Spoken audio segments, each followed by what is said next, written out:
As a photographer who often shoots on film, I first learnt to be comfortable with lighting my subjects by using constant lights that allowed me to see there and then how lighting would affect an image. This is the MOLUS X60RGB, a new light from Zion that offers a full RGB colour spectrum, but it's smaller than my hand.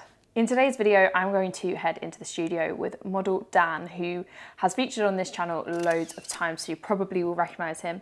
I'll be equipped with two X60RGB lights, as well as one of Zion's other offerings, which is a bi-colour light, the MOLUS X100. And I've been using this light for a couple of months now, the X60RGBs. However, this was my first time using these lights. In the studio, we'll be shooting a mixture of digital and a mixture of film.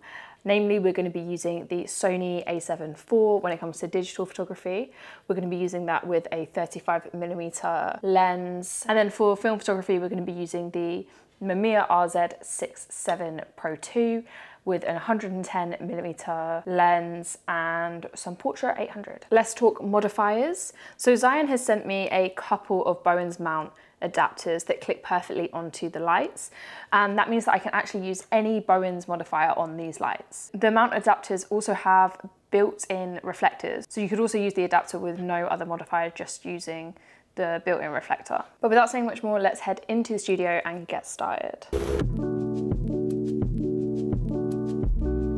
So for this first setup, I wanted to start with a soft diffused overhead light. And so I set up one X60RGB with a Zion softbox and a grid to help control the spill of the light, alongside the other two lights as side lights, using a Zion lantern on one of them and then leaving the mount adapter bare with just the built-in reflector on the other. When we use like an overhead light with a softbox, we're creating a really soft and diffused light, and this really helps to minimize the shadows.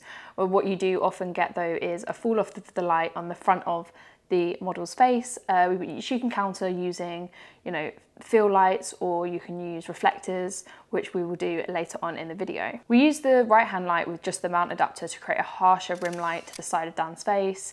This creates some shadows, a little bit more depth in the photo. Something I've been really enjoying doing recently is to shoot from the shadow side of the face and really take advantage of that depth. It's a little bit similarly to shooting backlit, which is something I do a lot in my location photography. I like to shoot backlit because, that rim light can just really act as not only an extra bit of depth, but can sometimes give quite like an ethereal look or a dramatic look, depending on what the light's doing and the way that you're using it. So using the lantern on the left-hand side creates a really large and diffuse light source, which acts as a fill light to the left-hand side of Dan's face. But I turn this light right down because it's such a big softbox and it's putting out so much light. These lights are really bright. And then reflecting off of a white cove, I didn't want it to create so much light that it would completely fill the image and we'd kind of lose that drama that I was going for with the overhead light and the harsher rim light. And so I turned this lantern right down. I think it was about like 1 or 2%. It was really like giving minimal output, but this does show just how bright these lights are, because you really didn't need it any higher than this 1 to 2%. For the second setup, I wanted to stick with this same diffused light source, but introduce some sort of color to the image. So for this, I used the right-hand light that didn't have a diffusion modifier, and I directed it at the backdrop, setting it to a red hue. Using RGB lights can be a great way to utilize different color backdrops without having to actually invest in coloramas or fabric backdrops or any other kind of physical backdrop. If you've got a white or even just a light colored wall or cove or surface, then you can reflect colored light into that surface to create kind of like an illusion of a backdrop or an extra element that acts as a background. Using a light like the X60RGB means that you can utilize any of the colors across the full 360 color spectrum, which gives you loads of options to change your setups really quickly, and also with the added bonus of not having like paper wrinkles from like a colorama, fabric wrinkles, or anything like that that you need to Photoshop out in post.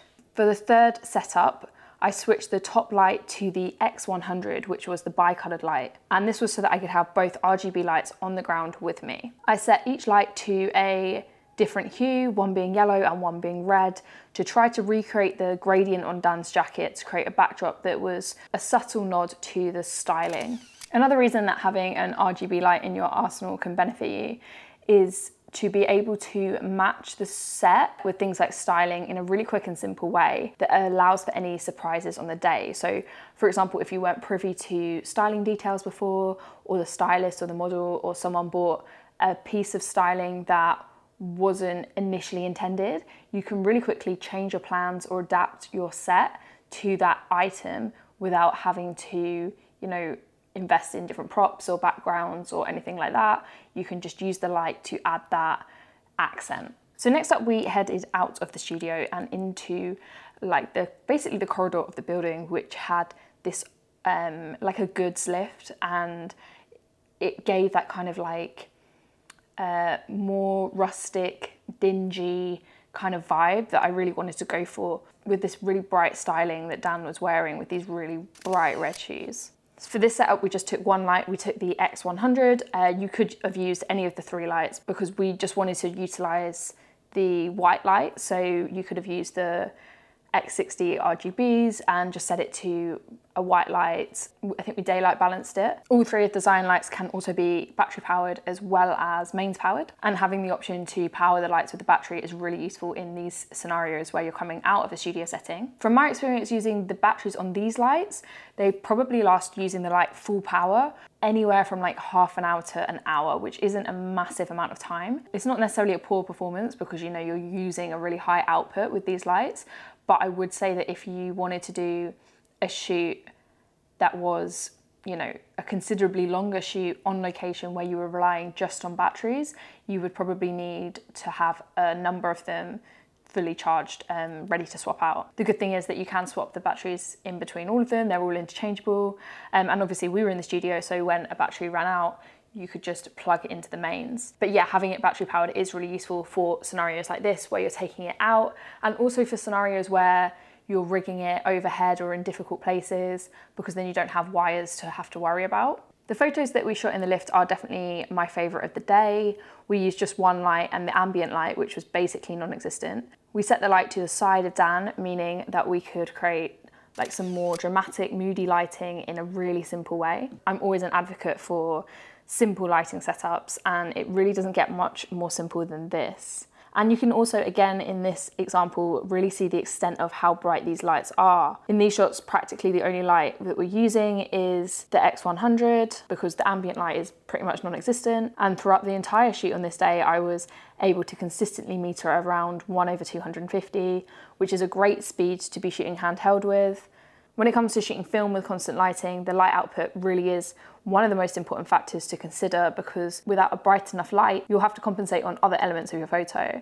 And although this is also true shooting digitally, you don't have the predetermined ISO to consider with digital photography. All 3 of the Zion lights that I used were able to work in perfect harmony, you know, being lightweight enough to make rigging overhead and to the side, like in this last look in the lift, so much easier as the boom arm wasn't put under like the stress of the extra weight. You can also use an app to control the lights, which we did test at the beginning. It was a little bit temperamental. I don't know if that was just the app that I was using on my phone or if that is something that other people experience with these lights. But we basically didn't end up using it after the initial look. But a really big thank you to Zion for sending me out this kit. Lighting really is such an integral part of being a photographer, especially a portrait photographer, and being able to use high quality lights with good modifiers makes all the difference. Of course, constant lighting is more often than not used in video rather than photography, but hopefully this shows you that you can use these lights really nicely within photos. There are great video features on this light as well. I mean, it can sync to music, it can use like various different kind of like special effects modes. I want to test this out shooting like on a music video or something like that. I might make a video about that if I do. But obviously I am predominantly a photographer and these lights really do work perfectly for shooting photos. I know that a lot of the time when people use constant lights, one of their main worry is how bright that light is.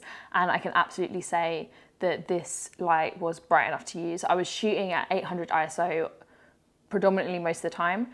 I could have gone lower on the digital, but I was using my digital to meter, so I was kind of just being lazy with it and setting it at 800 so that I knew really quickly what settings to dial into my film camera. But yeah, I mean 800, especially on a digital camera, it's not really that high in ISO. But also a big thank you to Dan for modeling and also to Sujan for filming all of the behind the scenes in this video. I'm gonna link both of them in the description if you wanna check out all of their other amazing work. But thank you guys for watching, and I will see you in the next one.